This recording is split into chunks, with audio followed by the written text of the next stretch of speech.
Hello guys, welcome you all in Pioneer. आज हम बात करेंगे आयनिक इक्विलिब्रियम का के शॉर्ट नोट्स के बारे में। इससे पहले मैंने आपको फिजिकल केमिस्ट्री के शुरू कर दिए हैं। केमिकल इक्विलिब्रियम का शॉर्ट नोट्स मैंने बता दिया है।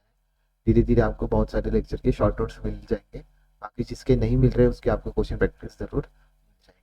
ठीक है, बात करते हैं acid proton donor. Acid acid के अंदर क्या है आपका? एसिड कैसा है? प्रोटॉन डोनर है।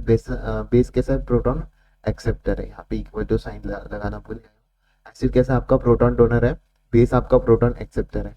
एसिड की अगर बेस की अगर मैं बात करूँ, लोरे ब्रॉन्स्टेड ने दिया था आपको ये एसिड बेस का इक्वेशन। इस तरीके से आपके होते हैं। उसके बाद एक्ट एज बहुत कुछ कुछ आपकी जो है बहुत प्रोटॉन एक्सेप्टर और प्रोटॉन डोनर की तरह भी काम करते हैं। तो HPO4 2- इसका एक एग्जाम्पल आ गया। ठीक है, ऑसवाल्ड डाइल्यूशन लॉ इसमें हमने पढ़ा था। For weak acid and base के लिए हमने ऑसवाल्ड डाइल्यूशन लॉ था, और वीक एसिड और वीक बेस के लिए।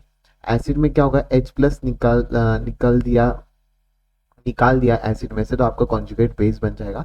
ये चीज आपको पता होनी चाहिए कि अगर आपने एसिड में से H+ को निकाल दिया तो आपका कॉन्जुगेट बेस हो जाएगा। बेस में से अगर आपने OH- निकाल दिया तो आपका कॉन्जुगेट एसिड हो जाएगा। ठीक है, KW आपका है इक्वेशन में मोलर इक्विवेलेंट वेट। KW जो है आपका क्या कांस्टेंट होता है? ये आपका इसके अंदर pH कांस्टेंट होता है ये आपका। तो इसमें H+ और OH- का कंसेंट्रेशन होता है 10⁻³ ठीक है, वाटर का होता है ये। ठीक है, तो 10 न्यूट्रल वाटर के लिए कांस्टेंट होता है m mole square into litre inverse square. ये आपका माइनस स्क्वायर आपका आ जाएगा। तो ये आपका ये होता है इसका ऐसा यूनिट।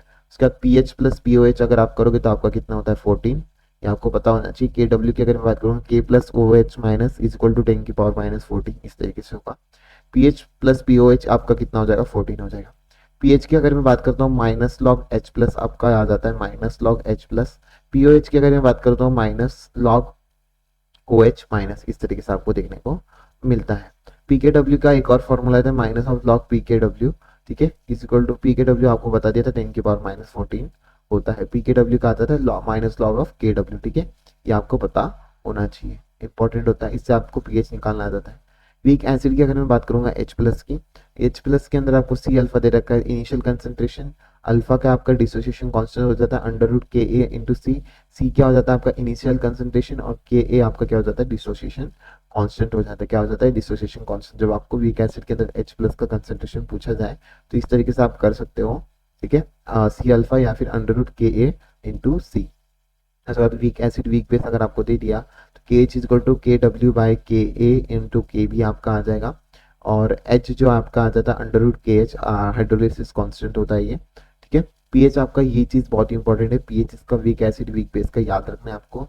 तो pH is equal to 7+1/2 √PKA - PKB। ये चीज पता होनी चाहिए आपको कि आपका जो pH होता है 7+1/2 is equal to PKA - PKB। ये आपका pH होता है। एसिड बफर की अगर मैं बात करता हूँ, इसमें वीक एसिड सॉल्ट के साथ आपका चलता है। वीक एसिड के साथ सॉल्ट कौन सा होता है? वीक एसिड स्ट्रॉन्ग बेस वाला, जिसका pH मोर देन 7 होता है। एसिडिक बफर बनाते हैं। उसके अंदर pH अगर आपको देखना होगा तो PKA+ log salt upon acid. ठीक है, इस तरीके से आपको याद करना होगा। बेसिक बफर की अगर मैं बात करूंगा, उसके अंदर वीक बेसिस के अंदर आपको सॉल्ट डाला जाता है, सॉल्ट को डाला जाता है। तो सॉल्ट आपका जो होता है स्ट्रॉन्ग एसिड, वीक बेस क्या हो जाता है? सॉल्ट आपका हो जाता है स्ट्रॉन्ग एसिड वीक बेस, जो कि पीएच आपको मोर देन लेस देन 7 देखने को मिलता है। बेसिक बफर में पीएच आपको कैसे देखने को मिलता है? लेस देन 7, बहुत ही इंपॉर्टेंट है। ठीक है, पीओएच की अगर मैं बात करता हूँ तो PKA+log सॉल्ट अपॉन बेस, इस तरीके से आपका आ जाएगा। ठीक है, PKB होना चाहिए था ना यहाँ पे, PKA बता दिया यहाँ पे, पता नहीं गलती से लिख दिया होगा। एक और बार में कंफर्म कर लेते हैं। PKA होना चाहिए कि PKB होना चाहिए, पता नहीं। ये ठीक है, PKB होना चाहिए यहाँ पे जो है PKB कर लेना इसको। ठीक है, बेसिक बफर है ना, PKB होगा। और ये 7 से कम होगा पीएच इसका। ठीक है, बेसिक बफर का नहीं, स्ट्रॉन्ग एसिड वीक बेस का आपका क्या होगा? स्ट्रॉन्ग एसिड वीक बेस का पीएच कम हो जाएगा। वीक एसिड स्ट्रॉन्ग बेस का आपको पीएच ज्यादा देखने को मिलेगा। ये सिर्फ इस टर्म के पीएच की बात कर रहा हूँ। ठीक है, मैं बेसिक बफर में मत कर डाल देना। सोलिबिलिटी की अगर मैं बात करता हूँ, सोलिबिलिटी आपको याद रखनी है। इसके अंदर इस तरीके से हम सोल्यूबिलिटी लिख देते हैं।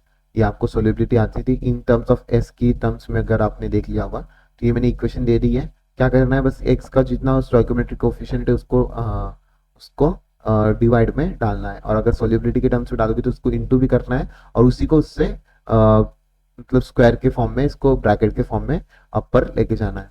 ठीक है, मल्टीपल करना है उसको कितने टाइम्स, तो ये चीज़ आपको याद रखनी है। इसी के साथ आपका आईडी की क्लियर यहाँ पे खत्म होता है।